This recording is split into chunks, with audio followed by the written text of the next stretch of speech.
A ver. Bien, bien. Ahí empezó a grabar. Me salta ya como que se volvió operativo el rec. A ver cuántos estamos. Estamos 24. Bien. Linda concurrencia. Creo que son los que están asistiendo, digamos, asiduamente los compañeros. 23, 24 alumnos con las clases. Tenemos una compañera, si mal no la vi en el listado, de Gabriela. Está por ahí, ella es una compañera de entrerriana, de otra provincia, que ella se suma para... Sí, buen día, acá estoy. Hola, buen día Gabriela, ¿cómo te Hola, va? buen día. Encantado. Bien, bien, bien, Bien, bien, bien. un gusto. Así que interprovincial la cátedra. Así es.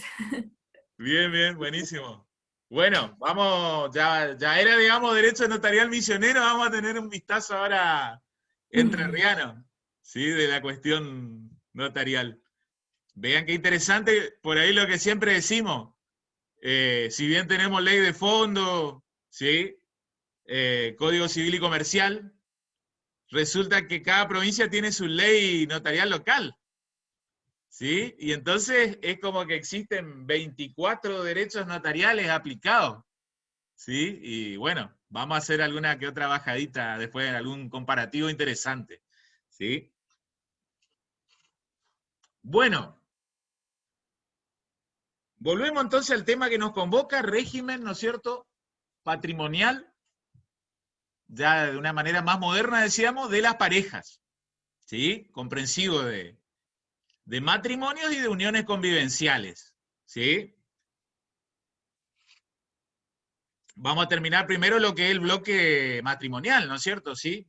Vamos a terminar de analizar ese régimen de comunidad, ¿sí? Tan particular que tiene algunos grises, algunos blancos y negros también, bien resueltos por la normativa, pero después había esos casos, como siempre llamamos, limítrofes, ¿sí? Así que permítanme, voy a compartir la placa de la casuística, ¿sí? Eso que damos en denominar idónea adecuación notarial, ¿sí? Ese término les cuento, digamos, no es propio. Yo siempre, digamos, cuando hay algo a quien recordar o mencionar, eso lo decía mi profesor de notarial, ¿sí? Que era un escribano también santafesino, el doctor Rodolfo Frontera. Él citaba a su vez un maestro italiano, ¿sí? Que se llamaba Dorasi Flavoni, y él decía que el escribano Frontera, que era de Coronda, ¿sí? Provincia de Santa Fe, él citaba la frase de Flavoni, decía que el ejercicio del notariado es la idónea adecuación notarial del paradigma concreto de las partes al paradigma abstracto legislativo.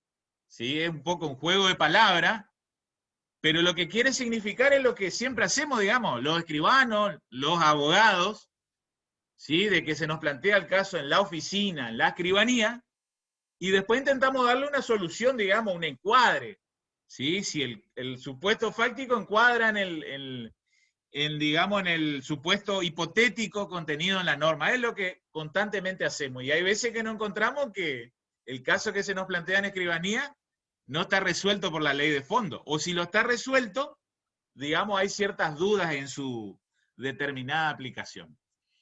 ¿Está? Así que bueno, sin perder más tiempo, ahora sí, permítanme que voy a abrir el archivo.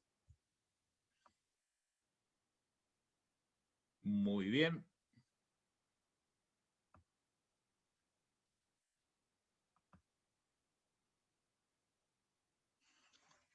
Pregunto, ¿se está viendo el Power? Sí, se ve, Sí, profe. El Power es un sí, PDF. profe. Bien, bien, bien. A ver si lo puedo agrandar. Bien. Bueno, el caso 1 lo resolvimos, ¿no es cierto? Si mal no recuerdo. Esto de los... Si vieron el video, lo que por ahí tuvieron el tiempito para verlo, vieron lo que es el berenjenal de menores, ¿no? ¿Qué les parece? A ver, salgo un ratito. Hablamos entre todos. El tema de menores y otorgamiento de convención matrimonial. ¿Qué pasa? ¿Por dónde giraba esa cuestión? Edad legal, ¿no es cierto? Mínima. Capacidad para celebración de convención matrimonial, ¿no es cierto? 18 años. ¿sí? Pero Era el bueno, o sea, tenían posibilidad de celebrar el matrimonio por dispensa, autorización, pero con el impedimento que son incapaces para las convenciones matrimoniales por una cuestión de la norma de fondo. Y bueno, ya había que conjugar las dos cuestiones. bien. Y ahí era que lo pusimos de manifiesto en los videos y bueno, lo remarcamos ahora, hay un desfasaje normativo entre lo que era el proyecto o el anteproyecto del Código 2012, ¿sí? Con lo que quedó la versión vigente, digamos, como derecho positivo. La cuestión es que, digamos, siendo directos y concretos, la interpretación que hay que darle a esa norma, más allá de que uno podría distinguir entre menor de edad que se casa por dispensa judicial o menor de edad que se casa por autorización de sus representantes legales, no habría que hacer esa distinción y entender en definitiva que los menores de edad sin distinción, ¿sí? Sin, digamos, desagregarlo en dos grupos o dividirlo en dos grupos, al menos no podrían poner dos objetos en sus convenciones matrimoniales, ¿sí? Que es lo que le dispone el 450, ¿sí? Ni digamos, hacer donaciones propter nuntia, ni tampoco poder hacer el cambio de régimen. Entonces, volviendo al caso, ¿sí? Suponiendo que se presenta ese caso en escribanía, ¿ustedes qué aconsejarían? Teniendo ya, digamos, más o menos una interpretación, digamos, pacífica en entender de que, bueno, estarían imposibilitados de hacer ese cambio de régimen. ¿Qué les parece? ¿Qué le dirían a Mariano y Nadia? O probablemente a sus padres, hayan venido con sus padres a la notaría. Por ahí un consejito de práctica, ¿qué les dirían? Si quieren hacer eso, ¿qué le van a decir?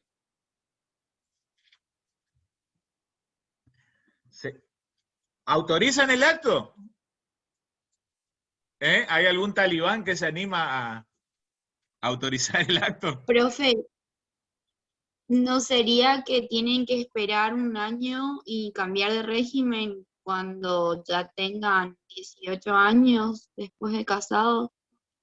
Probablemente por ese lado viene la respuesta más, En más principio, elegante. yendo al hueso, estarían impedidos de celebrar esa convención hasta tanto tenga capacidad para realizarla. Es lo que yo le diría, salvo que queden comprendidos dentro del supuesto normativo. Si uno hace una interpretación, digamos, refinada de análisis Sí. de fuentes doctrinarias, de fuentes legales, del anteproyecto versus podría autorizar, pero después habría que ver eso si llega a la justicia, cómo es evaluado en justicia. ¿Sí? Así que, bueno, dejo abierto, como siempre digo, hay casos que da para soluciones varias. ¿Sí? Mientras ustedes fundamenten la respuesta, va a estar, digamos, bien resuelto a los fines de tener por comprendido el tema. ¿Está? Pero por ahí la respuesta de práctica va por el lado que nos habla Eliana, ¿no es cierto?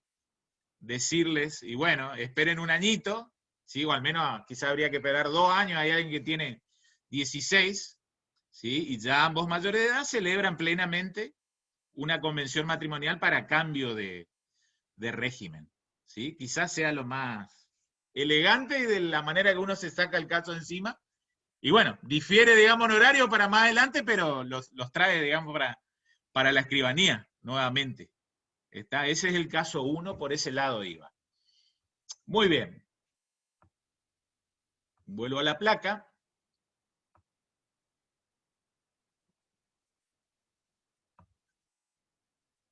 Caso 2 lo resolvimos. Caso 2 lo resolvimos. Si mal no recuerdo, es otro berenjenal, ¿sí? No lo vamos a reeditar para no perder tiempo. Vamos al 3, que creo que sobre el cierre de la clase anterior lo leímos, pero no lo desmenuzamos entre todos, ¿sí? Si por ahí vieron parte de las clases, ¿qué les parece? Este caso 3 era el compareciente en escribanía que pretendía hacer lo que llamábamos una reinversión de fondos propios, ¿está? O una subrogación real, ¿sí? Resulta ser que él tenía un bien que lo tipificábamos, digamos, como propio, ¿sí? Él vende ese bien, era un bien propio porque le donó el padre, ¿sí? Le donó el padre, no interesa si le donó, si fue antes o después del matrimonio, ustedes saben que en ese caso, a pesar de que ya hubiese estado casado, el bien que ingresa a título gratuito reviste carácter propio. Él vende ese bien y con ese producido pretende comprar un nuevo inmueble, un departamento. Y pretende que a ese departamento adquirido la presunción de ganancialidad no lo tiña, no lo afecte. ¿Está? Bien, salgo y lo hablamos entre todos. ¿Qué le parece? Sí, Cecilia. Profe, ¿ese no es el plenario Sans que usted explica en una de las clases? No es Sans. Es otro plenario. No sé si por ahí han visto. ¿Cuál es el que Cerrey de... Ajá. que partimos de Cerrey de Dable. No sé si abrimos, digamos, a consideración que era Cerrey de Dable. Tiene que haber una clasificación única de los bienes, no pueden ser en partes gananciales y en partes propios. Bueno, eso es más de enseñanza del SANS, del plenario SANS y del nuevo código. El nuevo código, digamos, toma esta teoría monista. No hay bienes, ¿sí? En parte propio, en parte gananciales. O el bien es enteramente propio o el bien es enteramente ganancial. ¿Sí? Siempre dejando a salvo el derecho de recompensa que hablábamos el siempre. derecho de recompensa. Ustedes saben que ahora en este interregno del mes tuve un caso acá, justo de tema así, ¿sí? Un caso de bien propio que tenía, no iba por el lado de adquisiciones condominiales, sino que iba con el otro caso que yo algo les dije, que se plantea bastante en escribanía. ¿Sí? El terreno está en donde luego se casan, terreno propio, y después le meten mejoras. ¿Sí? Y luego hay que disponer qué calificación hacemos. ¿Sí? Y ahí el cónyuge no titular como que viene a escribanía, ¿sí? Y nos dice, escribano, hace 15 años que hicimos la casa, plantamos la pileta, ¿sí? El asador, viene la señora a vender, ¿yo tengo que prestar el asentimiento, escribano? Bueno, la respuesta es que no, ¿sí? Bien calificación si no es única. Si no es asiento al hogar conyugal. Bien, Si es bueno, vamos a hablar ahí un poquito que... después del 456. Bien, buena acotación, Esteban, bien, bien. Entonces, pero volviendo al supuesto 3, como lo indicaba Cecilia, tiene que ver con plenario Cerrey de Dable, digamos, partimos de alguna de sus enseñanzas. ¿De qué año era ese plenario? 1970. Viejísimo, viejísimo, casi cincuentenario, ¿no? 1972 por ahí creo que era, ¿no? O 71, ya si el 71, 50 años, imagínense. Bueno, ¿qué le decimos a Orlando entonces? Hagamos una respuesta elegante entre todos, digamos. Viene Orlando a escribanía y ustedes se quieren lucir. Generalmente a la gente no hay que hablarle técnico. Eso ustedes ya lo saben digamos, de la profesión de ejercicio de la abogacía. Quieren respuesta concreta, contundente. Pero supongamos que estamos con algún colega. Uno frente al colega generalmente se escuda en el lenguaje elegante. ¿Qué le decimos al colega? Al asesor de ese otro cónyuge. ¿Sí? ¿Qué habría que explicarle a Orlando? Partimos de Cerrey de Dable. ¿Sí? Profe, ahí no están los supuestos, el 464, inciso C. ¿Qué menciona? O yo estoy re confundida. La verdad que a mí me dan número y inciso, no me ubico rápido. Después vamos a proyectar en todo caso, pero ¿qué dice ese artículo? Dice que los adquiridos por permuta con otro bien propio mediante la inversión de dinero propio o la reinversión del producto en la venta de bienes propios sin perjuicio de la recompensa debida a la comunidad si hay un saldo soportado por esta. Son bienes propios, el 464. Bien. Y entonces, digamos, si ustedes por ahí llegaron a ver algo del video del plenario de Cerrey de Drable, y ahora después vamos a entrar en un artículo concreto del código. Bien, gracias, Cecilia. ¿Qué habría que indicarle a don Orlando? ¿Le asiste el derecho, digamos, esa potestad o facultad de decir, quédese tranquilo, don Orlando, usted puede mantener la calificación de propia del bien? Porque se entiende el caso, ¿no? Él está por comprar, ya vendió, digamos, su bien propio, tiene la platita, tiene el dinero, ¿sí? Mientras tanto, ese dinero por ahora sigue, digamos, el carácter de propio, por orden de consecuencia, pero quiere que cuando ese dinero sea invertido en la adquisición de un bien, la presunción de ganancialidad y, digamos, una de las pautas de calificación para distinguir entre bien propio y ganancial, ¿sí? Si quieren repasamos, digamos, esto es más de teoría que criterio legal, pero hace a digamos, un rápido repaso de comprender lo siguiente. Vean, cuando uno quiere distinguir bien propio o ganancial, básicamente tenemos que hablar de tres criterios, ¿no? O tres pautas, tres filtros. ¿Sí? El primer filtro es tiempo de la adquisición, ¿se acuerdan? Momento de la adquisición. ¿Sí? Antes del matrimonio, luego del matrimonio, o digamos, durante el matrimonio, y hasta, digamos, post matrimonio, eventualmente, o post comunidad. Primer pauta, primer filtro que tendríamos que, digamos, automáticamente disparar cada vez que viene un cliente a escribanía, que esté casado y pretende disponer el bien. ¿Cuál era el segundo filtro? El carácter de la adquisición. El carácter de la adquisición. ¿A título gratuito o a título A oneroso? título oneroso. ¿Está? Y después eso se concatena, digamos, con el primer filtro de momento de la adquisición. Y después hay un tercer filtro, que siempre tendríamos que, digamos, como gimnasia. El origen de los fondos. Origen de los fondos. ¿Está? Entonces ahí empezamos a trabajar con esta pauta, que es el que nos va a resolver el caso de Orlando. ¿Sí? El origen de los fondos, a su vez, ¿revestía carácter propio? ¿Sí? ¿O revestía carácter ganancial? Bien, entonces nos valemos de esos tres grandes filtros, que les cuento, digamos, hay casos que, a pesar de ello, nos resultan insuficientes para resolverlo, y hay que ir directamente a la pauta legal. ¿Sí? ¿Por qué se resuelve así? Bueno, porque lo dice el código. Está, por ejemplo, la cuestión de adquisiciones condominiales. ¿Está? Esas tres pautas un poco que no nos ayuda a resolver ese caso. Pero volviendo a este, que es el caso de subrogación. Tiene dinero propio, quiere comprar un departamento.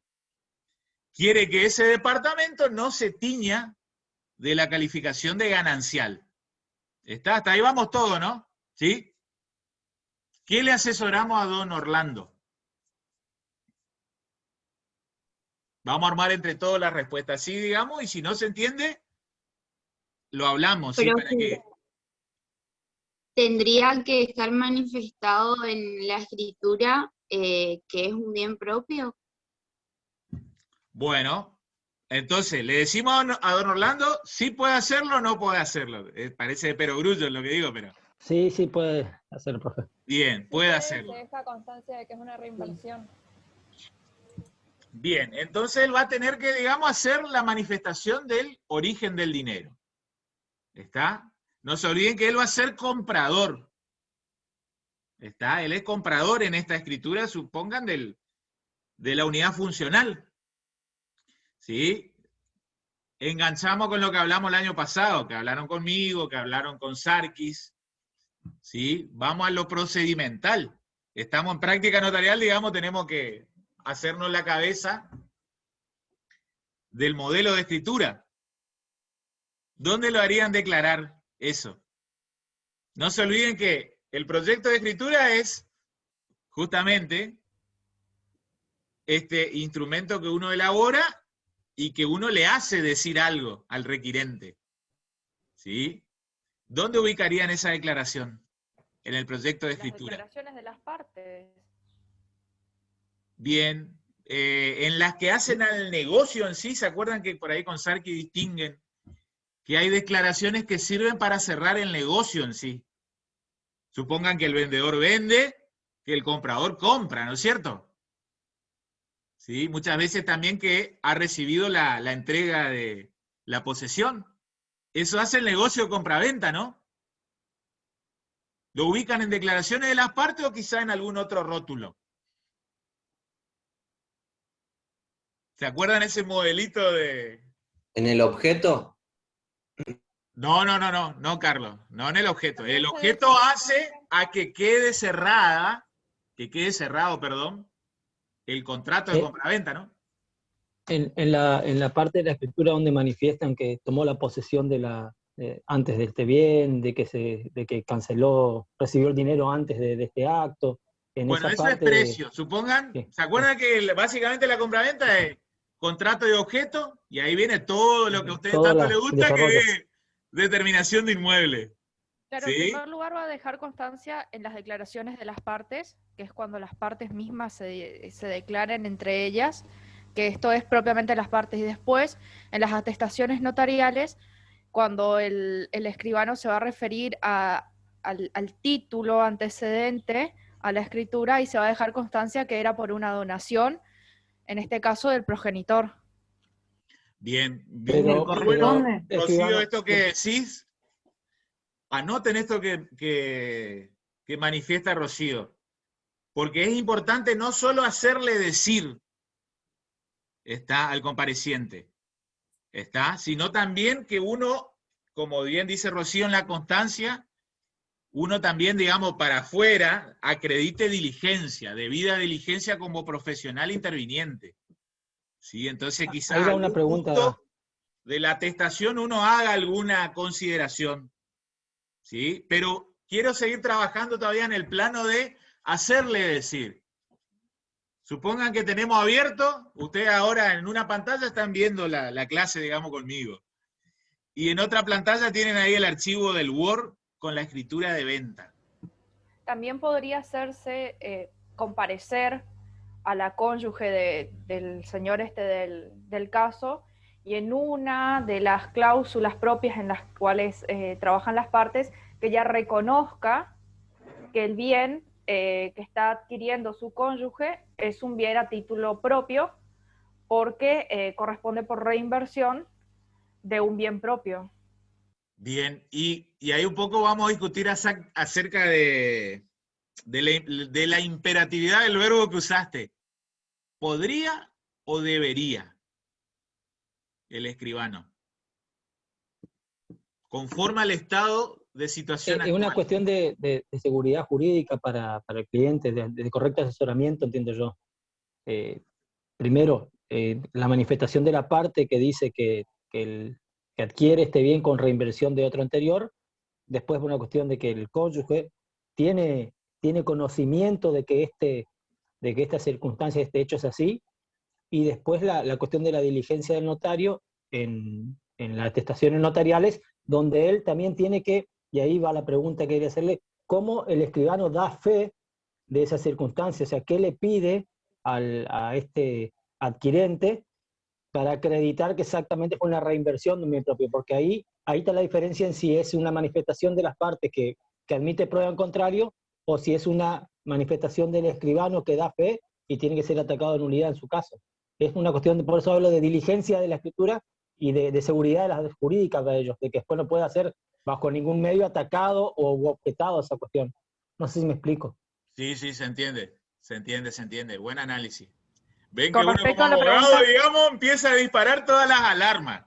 ¿Sí? Por eso es lindo escribanía, digamos, porque todos ya vienen de base, ¿sí? Con la carrera de abogacía. Entonces se disparan nuevas cosas.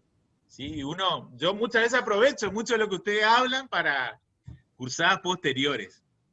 Pero bueno, es ahí más o menos como va hablando Esteban, como va hablando Rocío, Eliana. en ese caso, profe, debería comparecer la cónyuge, porque si no después se podría generar un problema, como dice Esteban, y habría que hacer una nueva escritura rectificatoria en el cual se deje constancia de que el bien es propio, y ahí sí tenga que venir la cónyuge. Eso implicaría más gastos porque después hay que hacer una nueva inscripción en el registro, de por sí el gasto de una nueva escritura y toda esa parte de gastos que a veces las partes no quieren hacer.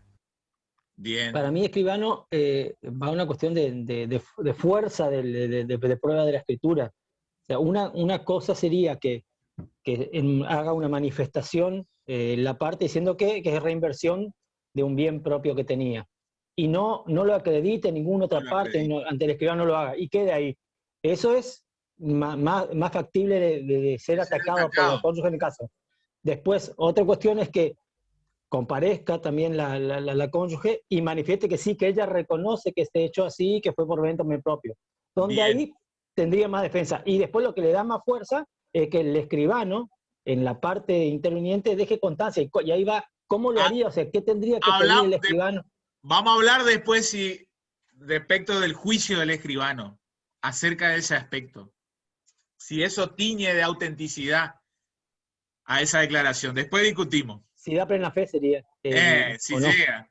O no deja de ser nomás una acreditación de debida diligencia del escribano respecto de un mínimo control de lo que manifestó la parte.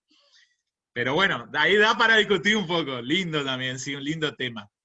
Entonces vean, vamos a partir de plenario Serrey de Drable. ¿Sí? En plenario Serrey de Drable, si uno lo lee así a la ligera, no va a entender mucho porque en definitiva había otro régimen patrimonial del matrimonio. No se olviden, año 1972, ¿sí? Entonces había ahí una complicación que inclusive venía de previo al Código del 68, ¿está? En donde en cierta manera había una incapacidad, ¿sí? Para la mujer. No se olviden que antes del 68 existía esta institución casi anacrónica, digamos, de la dote, ¿sí? Los bienes dotales, ¿sí? Que inclusive ya se remonta previo a esa ley 11.723, no me acuerdo el número, del año 1926, que empieza a dotar de capacidad a la mujer. No me voy de tema, vean, las enseñanzas de ese plenario básicamente nos llevan al estado de situación actual. Porque por lo que se establece en ese plenario, que es plenario para Capital Federal, obviamente, pero que se irradia a todo el resto del país, digamos, por la fuerza de convicción intelectual, digamos, se establece algunos puntos. El cónyuge que pretende hacer esa manifestación, ¿sí? Debe manifestarlo entonces cuando adquiere, ¿sí? Cuando se celebra la escritura. Entonces, primer requisito, para seguir manteniendo el carácter propio, hay que hacer la manifestación del bien, digamos, de reinversión. ¿Sí? Eso van a ver cómo después se va a trasladar a la letra de nuestro código actual. ¿Sí? Para seguir manteniendo el carácter propio de esa adquisición, hay que hacer la manifestación. Segundo requisito, que también lo dice Serrey de Drable, ese plenario. ¿Sí? Hay que circunstanciar, ¿sí? El origen del dinero. Va un poco por lo que van diciendo Esteban, Rocío, Eliana. No basta con decir proviene de, ¿sí? Fondos propios, ¿se entiende, no? Sino que hay que circunstanciar, detallar. ¿Está? Entonces ustedes, supongamos, estamos haciendo el proyecto de escritura. Después volvemos a dónde lo ubicamos. Pero, supongan, yo les digo, hagan el proyecto de escritura. ¿Cómo redactarían esa declaración? Y haría mención a la escritura, al bien propio, donado por mi padre a través de escritura, celebrante, notario, tal, los datos del inmueble también, y la fecha en la que se adquirió ese. El inmueble no. El inmueble no, porque ya está escrito en el objeto. Perfecto. No, del que se vendió. Ah, está bien. Al menos un dato. Bien. Un dato, bien. claro. Sí, un dato, cuanto menos de inscripción registral. Exactamente, el dato del inmueble en cuanto al inscrito, el registro de inmueble, al folio real, matrícula, tanto, y después sí, de escribir los datos de la escritura y del inmueble, mencionar lo que producto de la venta, realizada en fecha tal, es que ahí, digamos, ato las dos escrituras, las una. Las dos, bien, eso entonces, no se olviden, que van a tener que circunstanciar la escritura por el cual esa persona adquirió el bien, y después van a tener que circunstanciar la escritura por la cual esa persona dispuso a título oneroso. Y cuando circunstancien esa escritura es con número de escritura, fecha, folio, escribano. Son 3 actos en realidad lo que hay que circunscribir. La adquisición del bien por donación del padre, la venta de ese bien, y bueno, y este nuevo acto que estoy realizando. Que es el presente, digamos, el que estamos Exactamente. redactando el proyecto. ¿Se entiende, no? Entonces ahí estamos cumpliendo 2 requisitos, que ya lo estableció Serrey de Drable. Después cuando lean la parte dispositiva del plenario, ¿sí? Expresa algo así como diciendo, es de absoluta necesidad que en el instrumento, en el acto de adquisición, ¿sí? Ahí, digámoslo, circunstanciada solo para la esposa. ¿Sí? Vuelvo a reiterar, esto hay que leerlo con la inteligencia del viejo código, menciona un viejo artículo 1246, pero la enseñanza no sirve. Hay que hacer la manifestación de reinversión. Segundo, hay que circunstanciar. ¿Está?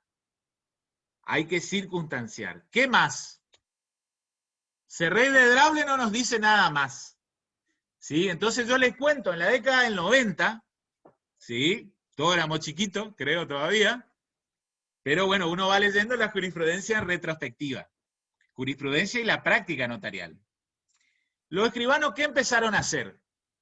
Por ahí lo habrán escuchado a Nicolás, a Héctor o a Juan.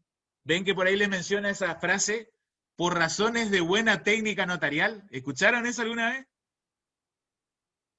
Bueno, ¿eso qué es lo que es? Es, digamos, una praxis que uno lo hace no porque lo disponga una norma, sino como el escribano es, digamos, un operador que debe transmitir seguridad jurídica en pos de generar títulos perfectos, que no sean observados y demás. Entonces, ¿qué empezaron a hacer los escribanos? Vuelvo a reiterar, no porque lo disponía el Código Civil de aquel entonces, sino por razones de buena técnica notarial. ¿Qué empezaron a hacer? Le hacían comparecer al cónyuge no titular, ¿está? Para que ratifique, ¿sí? Para que confirme, en definitiva, de que esa declaración tenía asidero, digamos, que no era un disparate. Vuelvo a reiterar, por razones de buena técnica notarial, ¿sí? Entonces, si se hacía, bienvenido sea. Si no se hacía, bueno, al título no le pasaba nada, pero cuando iba a haber conflicto acerca de la calificación de ese bien, ¿sí? Probablemente es como que el cónyuge no titular iba a poder cuestionar el carácter de la adquisición de ese bien. En cambio, si comparecía a ratificar, digamos, ahí, ¿qué principio cardinal del derecho privado se aplica?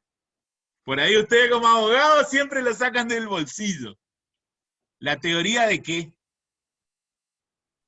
Se suele mencionar ¿De los por actos ahí. propios? De los actos propios. La doctrina de los actos propios. Entonces, cuando el cónyuge no titular comparecía a ratificar, él después mal podía, ¿sí? Cuestionar en justicia. ¿Se entiende, no? No va a negar. Bien, pero vuelvo a reiterar, eso era solo por razones de buena técnica notarial. Nada lo disponía, ninguna norma legal, ni nacional ni tampoco por ley provincial local. No se olviden que el derecho notarial es un cúmulo normativo, de norma de fondo y también ley local, ¿sí? Y normativa del colegio, y que esto, que aquello, ¿está? Por eso hay que estudiar tantas normas. Vamos al Código 2015. ¿Cómo reguló esto? ¿Han podido leer algo? ¿Vieron algo?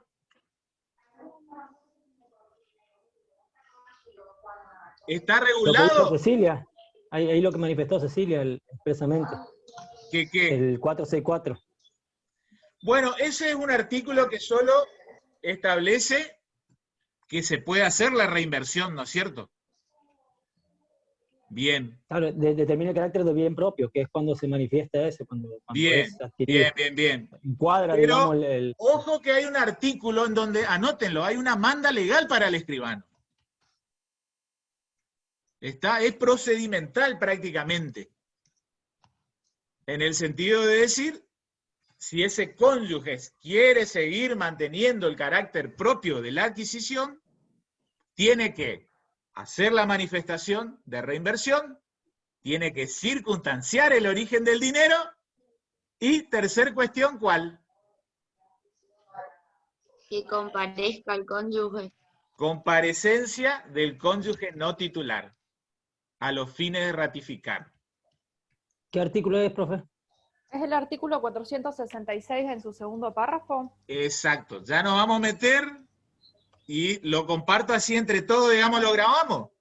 No se vayan a olvidar esto, ¿sí? Porque es importante, y a veces se da en escribanía. A ver un poquito.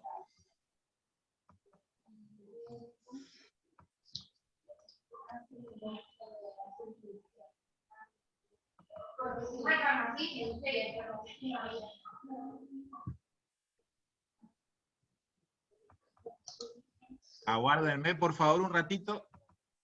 Así ya me ubico.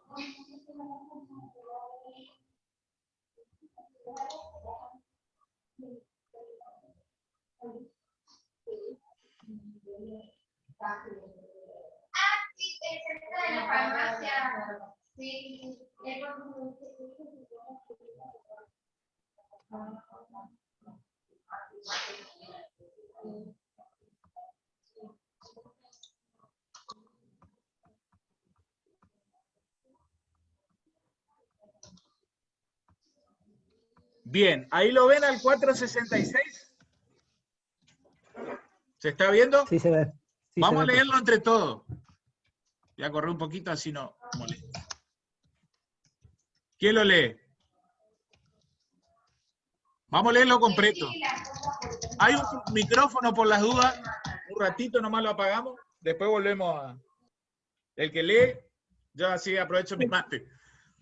Se Vamos. presume, excepto prueba en contrario, que son gananciales todos los bienes existentes al momento de la extinción de la comunidad. Respecto de terceros, no es suficiente prueba del carácter propio la confesión de los cónyuges. Bien, hasta ahí, digamos, 466, digamos, es importante inclusive para el régimen de comunidad porque trae la presunción de ganancialidad. A priori, cuando se extingue el régimen, ojo que en principio, ¿sí? Es decir, si uno no considera estos criterios de tiempo de la adquisición, ¿sí? Carácter de la adquisición y origen de los fondos, pareciera que todo sería ganancial. Pero en realidad no es así, porque si uno aplica esos filtros, uno distingue claramente cuáles son bienes propios y gananciales. Ahora vamos a la parte pertinente, en donde estaría la manda legal para que el escribano opere de buena manera. Sí. Para que sea oponible a terceros el carácter propio de los bienes registrables adquiridos durante la comunidad por inversión o reinversión de bienes propios, es necesario que en el acto de adquisición se haga constar esa circunstancia, determinándose su origen con la conformidad del otro cónyuge. Bien. En caso Paramos de no ahí. poder... Paramos ahí. Están los tres requisitos. Hacer la declaración de reinversión, ¿está? Hay que circunstanciar lo que decía el plenario Cerrey de Drable, ¿sí? Que sería en esto que dice determinándose su origen. Y tercer requisito, con la conformidad del otro cónyuge. ¿Está? Entonces hay que hacer comparecer al cónyuge no titular. ¿Sí? Salgo un poquito. ¿Queda claro entonces? Pero esto es para frente a terceros. ¿Quién es el típico tercero? Los acreedores. ¿Está? Bien. Pero entonces, para que esto, el instrumento público, tenga su eficacia, es un poco lo que dice Esteban, probatoria frente a tercero, de que tal bien es propio y no ganancial, ¿sí? Lleva a decir de que para que se mantenga esa calificación de propio, tiene que hacerse la declaración, circunstanciarse el origen y hacer comparecer al cónyuge no titular. Vamos a cerrar el lugar de ubicación en el proyecto de escritura. Esto es práctica notarial. Ustedes, Dios mediante, desde agosto, por ahí, si tienen la suerte ya de recibirse, de a poco pueden, obviamente van a tener que matricularse, el colegio y demás, pero hasta podían iniciar una pasantía, a lo mejor tiene que llegarle el título también, pero bueno. Pronta aplicación del derecho notarial. Entonces, ¿qué sucede? ¿Cómo hacemos el proyecto de escritura? Ustedes me dijeron, ¿dónde ubicamos? ¿En declaraciones de las partes? ¿Sí? Primero, digamos, viene la declaración del adquirente. O sea, de la del vendedor y la del adquirente. Pero aparte de las declaraciones de las partes, ¿no había unas declaraciones complementarias por ahí en el proyecto? ¿Que ustedes han visto? ¿Se acuerdan del proyecto de Sí. escritura? ¿Y ahí de qué hablaban, por ejemplo? Ahí los llevo a práctico 1. ¿Qué se ponían declaraciones complementarias? Porque eso un poco ya sale del negocio. A eso es lo que yo quiero que razonemos entre todos. Esta declaración del origen del dinero, ¿hace a la compraventa? No. No. No. Entonces no tiene que ir en esas primeras declaraciones de las partes. Tiene que ir en algún subrubro, subepígrafe, en ese proyecto de escritura, declaraciones complementarias. ¿Se entiende, no? Esto es, digamos, para ser ordenado a la hora de redactar. No importa si no está ordenado, pero digamos, nosotros somos profesores de práctica notarial, intentamos bajar una línea para que sean ordenados, Dios mediante, en la redacción ustedes. Está entonces, en primer lugar, en declaraciones complementarias van a tener que ubicar esa cláusula. ¿Sí? El adquirente manifiesta, tac, tac, tac. ¿Sí? Lo que ha dicho Esteban. ¿Cómo le correspondió ese bien en su momento y a su vez por qué otra escritura la vendió? Lo vendió. ¿Está? Punto seguido. ¿Y después qué más ponen? Porque nos pide ahora el 466 segundo párrafo. Ahí viene la declaración del cónyuge. Del cónyuge. Pero ese cónyuge, ¿qué pasó? Tuvo que haber que vamos a ser ordenados en el proyecto de escritura. No, tuvo que haber sido descrito en la primera parte de la escritura. ¿Cuál era esa primer parte medular de la escritura? La comparecencia. La comparecencia. Comparecencia. En la comparecencia. Si quieren ser ordenados, ya lo hacen comparecer arriba.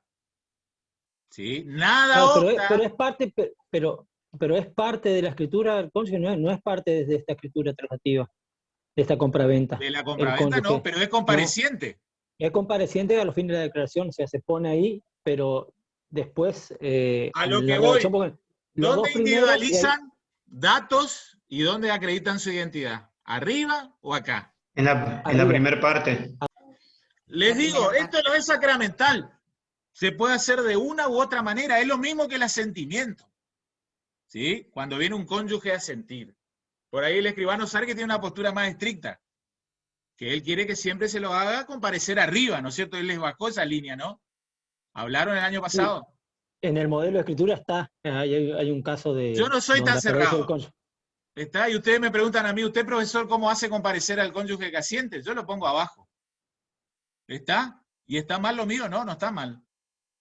Pero, digamos, la más refinada técnica notarial indica que debe estar en la comparecencia.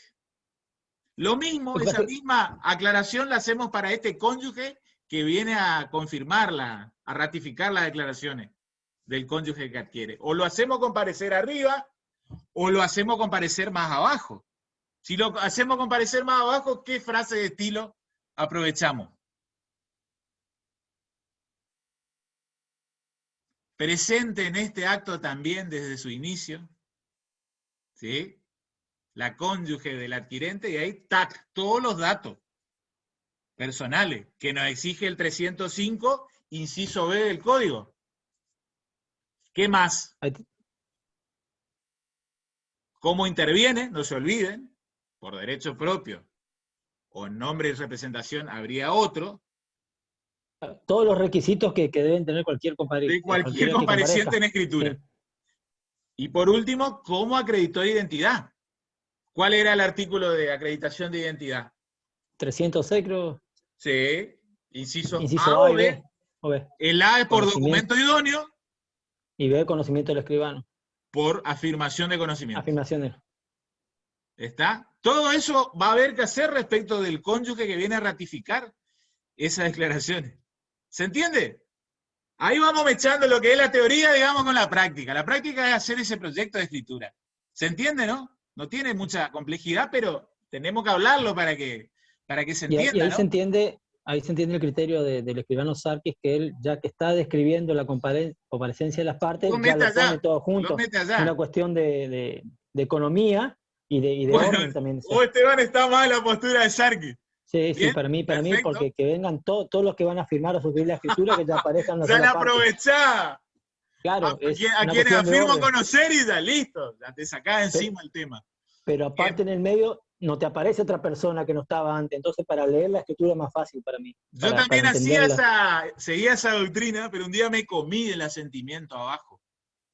Directamente ni lo puse. Una hermosa inscripción provisional tuve ahí en el registro. De ahí en más siempre lo pongo abajo, entonces me acuerdo que tengo que prestar el asentimiento. Está, pero cada uno, digamos, por su cuero aprende, es lo que nos pasa a todos, equivocándonos, es la mejor manera de aprender. Está, pero la técnica más refinada es la que les dice Juan. ¿Sí? Bueno, vamos cerrando el tema, en realidad tenemos para hablar una cosita más.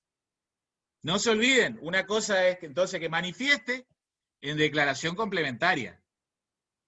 El adquirente, el comprador. Luego, la cónyuge del adquirente ratifica, ¿sí?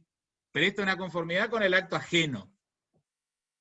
Después lo que ha dicho Rocío, en constancia, ¿sí? Algún punto, sexto, séptimo, quizá después hasta de las retenciones impositivas, se hace constar, ¿sí? Que debido a las manifestaciones vertidas por el adquirente y la conformidad que ha prestado su cónyuge, ¿sí?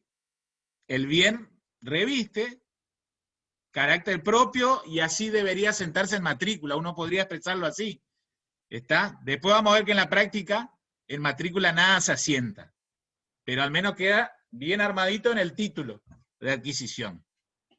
Ustedes nunca van a ver que una matrícula diga bien propio o bien ganancial.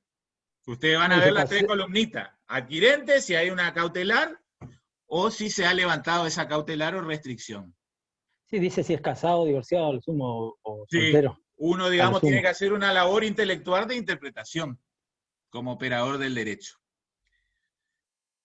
Bien, vean, supongamos que nos omitimos la declaración de origen del dinero para mantener reinversión. Y ahí entramos en otra melange. ¿Se puede hacer por acto posterior? ¿Se puede subsanar? Sí. Sí, no. Una se podría. rectificatoria. Bien, se puede. ¿Es solo notarial la solución? No, ahí en el artículo se tiene que seguía inscribir en el diciendo. registro. Bueno, ahí van a ver que hubo una evolución también. En la década del 90, como les digo, muchos escribanos no sabían esto y se la comían.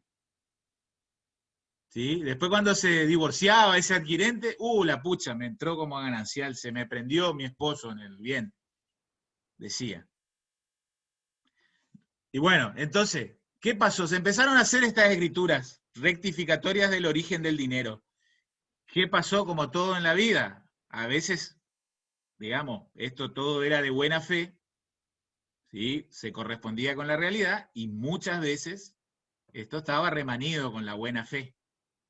Y buscaba, digamos, evitar la calificación de ganancial de esa adquisición, ¿sí? Para desbaratar derechos del cónyuge no titular. ¿Se entiende, no?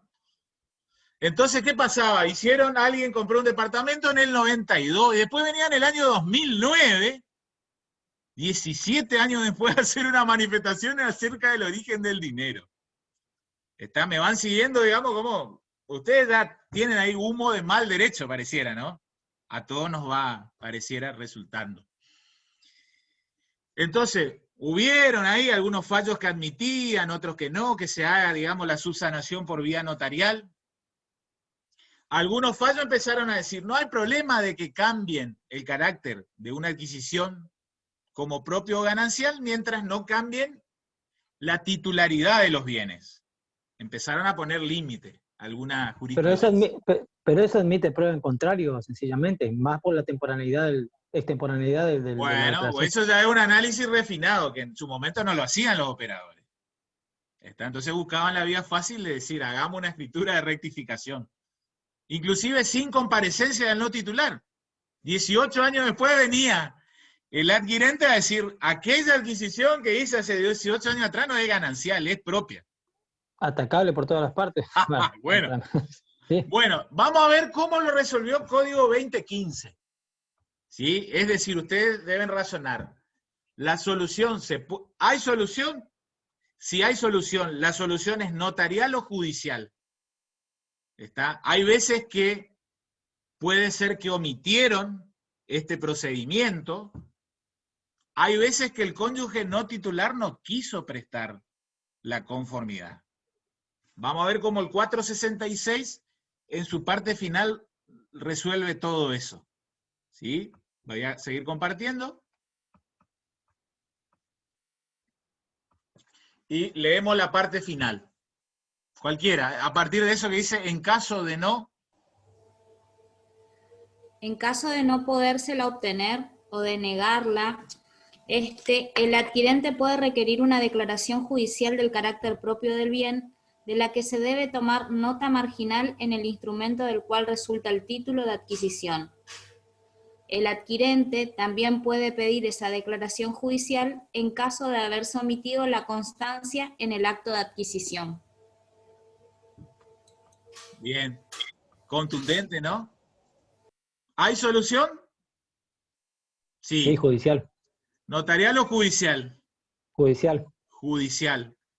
Entonces, vean, hay que ser cuidadoso cuando hacemos estos instrumentos. Sería una información sumaria, lo que habría que... Probablemente. Ahí ya los dejo más a ustedes que están en el día a día de la práctica, cuál va a ser la vía procesal. Pero pregunto, y esto se plantea Rivera en su código comentado, ¿se puede hacer una escritura rectificatoria del origen del dinero?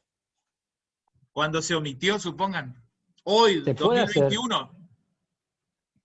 Se puede hacer para mí, pero ahí está la cuestión de la validez. Para mí no. Más que validez. No va a cambiar, la eficacia probatoria. La eficacia, exactamente. Para mí es una mera manifestación de una persona que por la extemporaneidad, hay que ver qué tiempo se hace, pero si se hace al poco tiempo se le hace la escritura, sí, es una cuestión de que me olvidé manifestarlo y lo corregimos ahora. Ahora, si le hace 10 años después, ya vamos por la vía que establece el código. Como el factor temporal es tipo una brújula de interpretación, ¿no? Cuando ya queda muy alejado del acto de adquisición, nos hace sospechar de que ahí no hay buen derecho.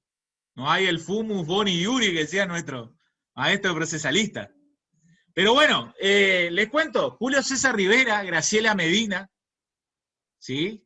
En su obra Código Comentado sostienen de que sigue viable la vía de rectificación del origen del dinero. Está, acá yo les dejo abierto. Yo les digo, digamos en la actualidad, ustedes me dicen, profesor, ¿y usted haría? Yo no lo haría, de manera notarial. Me cubro mi espalda. Que lo hagan. La vía idónea es la judicial. Está, digamos, expedita la acción judicial.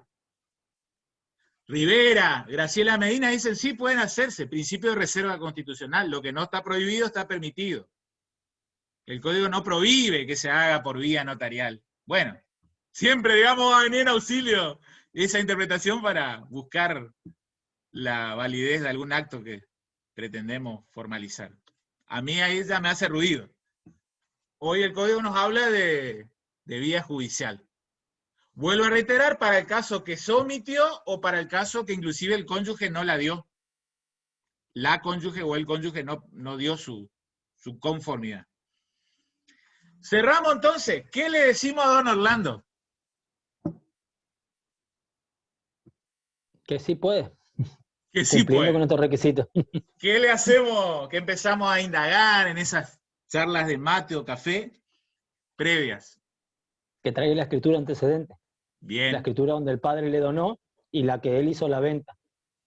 Entonces, leyendo esas dos escrituras, puedo determinar hacer una correspondencia con esta nueva. Bien, para armar un buen proyecto de escritura. ¿Qué más? Le decimos que le haga un regalo a la señora para que venga la escribanía y... que no ande publicando pavadas en las redes sociales. Claro, que no publique un no te creas tan importante, ¿no? De Pablito Lescano, por la duda. ¿Sí? Sin problema, contenta, feliz. Claro, porque va a tener que venir a prestar la conformidad. ¿Sí? Para que su adquisición sea y mantenga el carácter propio. ¿Está? Entonces ahí cerramos, digamos, el combo. Perfecto. Caso solucionado. Ese caso admite respuesta única. ¿Sí? Por las dudas. Profesor, lo que le había consultado hoy, el escribano, en alguna parte de esa escritura para dar plena fe, ¿puede manifestar o puede requerir, pidiendo, no sé, el comprobante de transferencia, el de cuenta, algo para que le dé mayor seguridad o fuerza a esta escritura? Quédate con la que te presente la escritura nomás. Al menos una copia simple, después en todo caso vos ratificás con un informe de dominio, como para verificar fechas. No más que eso, no te metas tanto. No se metan tanto en eso, no se carguen en la escritura, lo habrán hablado con Vitali, con Nicolás. Ven que la fe pública es limitado.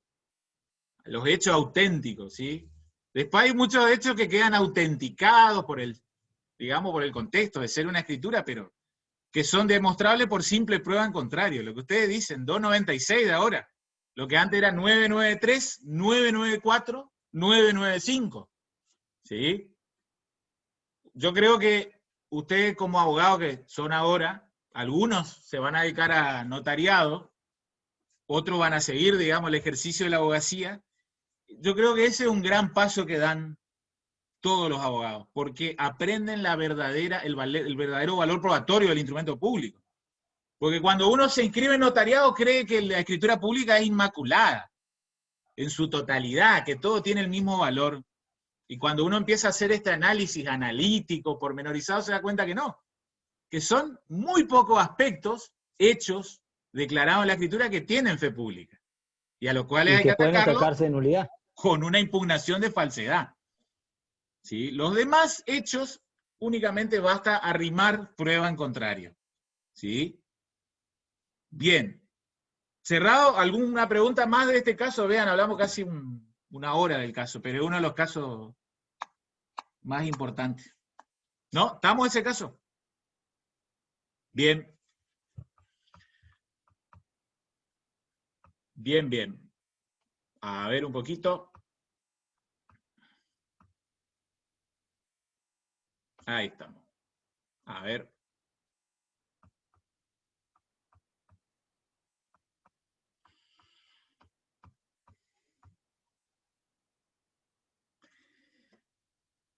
Caso 3 estamos.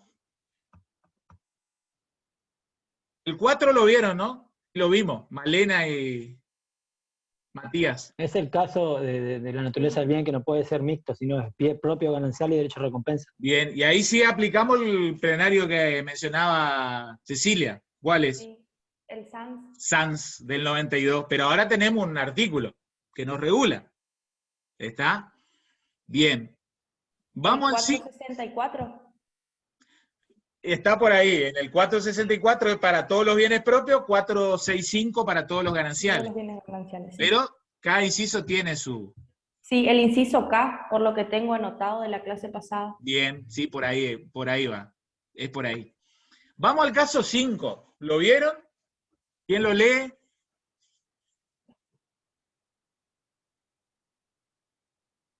Acá se mezcla algo de apoderamiento. Ustedes no hablaron con Sarki todavía, ¿no? De apoderamiento. ¿Tuvieron clases ya, no? Con él. ¿De qué hablaron? Sí, tuvimos. Sí, tuvimos. Vimos una inducción de apoderamiento, vimos una parte. Algo, ¿está bien? Bueno, pero no es necesario tanto como para... Resolvemos más con las armas de régimen patrimonial. ¿Quién lo lee el 5? A ver. Gervasio, quien prontamente emprenderá un viaje de 4 meses de duración por el lejano oriente, comparece a su estudio con intenciones de otorgar un poder a favor de su mujer Zulma, a los fines de que ésta, pueda vender en su nombre y representación la mitad indivisa de su titularidad en la vivienda familiar que tiene en condominio con esta, y también para que la misma pueda otorgar en su nombre y representación el asentimiento conyugal respecto de la mitad indivisa de titularidad de Zulma, operación que probablemente se celebre el mes siguiente. Bien. Gracias. Salgo de la plaquita. ¿Se entiende más o menos el caso? ¿Por dónde va? ¿Qué pretende hacer ese requirente? ¿Venir a escribanía para qué? Para otorgar un poder, ¿no? Un poder, pero con doble objeto. Claro, con doble objeto sería con miras a realizar la venta. Bien, salgamos un poco de lo que es el apoderamiento. Vamos a intentar ordenar los elementos como para entender el caso. ¿Cómo es la titularidad en ese bien? Por lo que nos cuenta. Condominio. En condominio. Condominial. ¿Sí? Están casados. No es régimen de separación. Por ahí hubiese sido bueno también. No sé si lo dice el caso, creo que no, que están en régimen de comunidad. No, bien. No, claro, pero se da a entender. Ah, bueno. Bien. ¿Qué le decimos a don Gervasio? Quiere tomársela. Esto ahora no se va a dar este caso por unos buenos años, creo. Pero por ahí no es tanto viajar a otra provincia, por ahí basta con que viaje y viene a escribanía el cliente, el requirente. ¿Puede otorgar ese poder de representación con doble objeto? ¿Cuál es el doble objeto? Primero, la venta y el consentimiento. La venta de su mitad indivisa. Sí, y el asentimiento. Y el asentimiento. Para la mitad indivisa de su cónyuge. Ajá. ¿Cómo estamos? ¿Qué onda, digamos? ¿Qué le decimos a don Gervasio? ¿Puede, no puede? ¿Puede parcialmente? Parcialmente. La parte de la venta, sí, pero la parte del... Perfecto. ¿Por qué podría otorgar el poder solo para la venta de su mitad indivisa? Porque para el asentimiento no puede dar un apoderamiento para prestar asentimiento. No sé si había un artículo o hay algo. Sí, es porque hay una prohibición expresa. Algo así. 459. Bien. Entonces, digamos, esto nos sirve para repasar varias cosas que fuimos hablando, algo en la clase que tuvimos sincrónica y en las que hemos grabado. Lo que siempre decimos, en el nuevo código, bajo la lógica del nuevo código, hay 3 asentimientos, ¿no? 2 para el matrimonio, 1 para unión convivencial. Dentro del matrimonio está el asentimiento para disposición de los derechos sobre la vivienda, 456, y luego está el asentimiento para enajenación y gravamen, ¿sí? O disposición de gananciales, 470. Este caso, ¿sí? ¿Qué les parece? ¿Qué entremezcla? La disposición de bienes gananciales, el segundo asentimiento. Va más parecido para el otro, para el 456. Como es vivienda familiar, supongamos que a su vez era carácter propio cada parte condominial, cada mitad indivisa. Pero bueno, entonces, no se olviden que para la vivienda familiar, disponer de los derechos sobre vivienda familiar, hace falta el asentimiento del cónyuge no titular. ¿Sí? En este caso es condominial como para complicar el caso. Ya que repasamos, si el acto se celebra sin el asentimiento del cónyuge no titular, ¿qué le pasa al acto? ¿Adolece de qué? Nulidad. Nulidad. Pero, ¿qué resulta que también hay? ¿Hay un plazo de qué? De confirmación. Meses. Perdón, ¿un plazo de qué? Que por ahí no. Plazo de caducidad. Caducidad. ¿Sí? Para promover la acción de nulidad. Que si no se promueve en ese tiempo, caduca. el derecho a promover la acción para el cónyuge no titular. ¿Está? Les cuento, digamos, en el viejo código, inclusive para lo que era 1277, que era para el tema de ganancia, la doctrina escribió río de tinta, como se dice, si cuando el cónyuge que no era titular no asentía, ¿qué le pasaba al acto? Algunos decían, es nulidad relativa, otros decían, no, es inoponibilidad. Bueno, hoy el código, digamos, tomó el caso y dijo, es nulidad. Pero hay un plazo de caducidad que si transcurre, subsana, digamos, en definitiva, no va a poder ser atacable. Bueno, ¿qué le decimos a don Gervasio? Decía Eliana que quizás, digamos, acogemos parcialmente su pedido, ¿no? Está apagado el micro. Ah, perdón. En una de las clases usted explicó, o sea, si no entendí mal, que el asentimiento le puede dar a otra persona, o sea, para que otra persona sienta en su lugar. Poder de representación para sentir un poco lo que decía Gabriel. ¿Sí? A Gabriel lo tengo abajo, por eso lo señalo nomás, Eliana más arriba, acá en la proyección del Zoom. Bien, hay una prohibición de... A ver, pregunto, ¿está prohibido cualquier apoderamiento entre cónyuges? No. No. No. No. Hay algunos casos específicos donde hay una incapacidad de derecho. ¿Sí? En definitiva, una prohibición legal de apoderar. Sí. Para cuando el apoderamiento va a tener ese objeto, para darse el asentimiento a sí mismo. Y esto es un poco, si ustedes leen el libro de, ¿cómo es que se llama esta escribana? Disculpe, doctor, yo le quería hacer una pregunta porque se me cortó justo en ese momento. Sí, Belén. ¿El titular no le hizo un poder a la esposa? En ¿Ese este no era el caso, poder? sí, Ajá. pero solo para que venda su mitad indivisa. Pero Él no le no obliga. puede otorgar un poder para que la esposa preste el asentimiento respecto de la disposición de la otra mitad indivisa. Por sí, ¿se entiende, no? Pero el hecho de que ella va por su voluntad, no va obligada. O sea, él ya está prestando su consentimiento cuando lo hace. O sea, no Es puede que, a obligarle. ver, suponga que se hace el acto dentro de un mes. Comparece la esposa, suponga que se llama Mariana. Mariana interviene. Ustedes si tienen que redactar la intervención. Vamos a la parte práctica del proyecto. ¿Cómo ponen? ¿Interviene en un qué? En un doble carácter por derecho propio y en representación de... Bien. Ahora bien, interviene por derecho propio para vender su mitad indivisa. En nombre y representación de Gervasio para disponer la otra mitad indivisa. Después vamos al tema de asentimiento. Ella otorga el asentimiento para la mitad indivisa de Gervasio, pero nos está faltando el asentimiento para la mitad indivisa que ella vende. ¿Se entiende el caso, no? Claro, pero ya está en el acto de que ella se presente a hacerlo, porque no está obligada a hacerlo. Si lo hace porque ya consintió, o sea, ya asintió a ese acto. Si no, no lo haría. No sería necesario, sería ya un absurdo que alguien diga que no asintió cuando fue ella la que lo hizo. No, pero el asentimiento es de Gervasio. No de ella, sino de Gervasio. Se torna necesario, disculpen, el asentimiento expresado por Gervasio, por sí, o en nombre de representación que lo haga otra persona.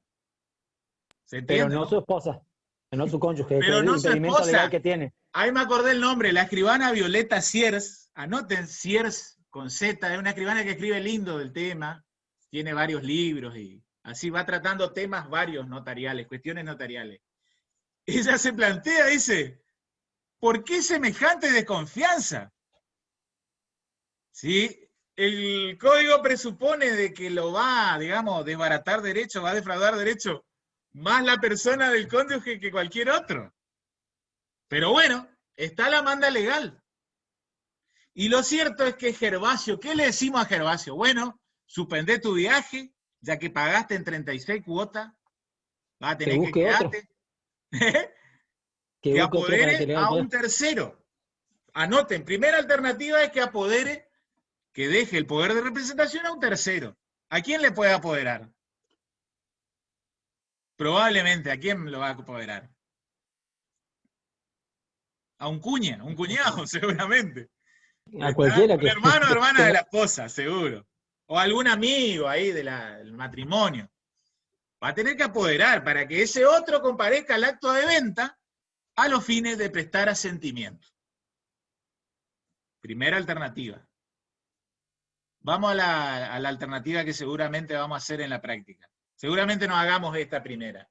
¿Cuál va a ser la alternativa que siga don Gervasio? ¿Puede dar un asentimiento anticipado? Eso, por ahí.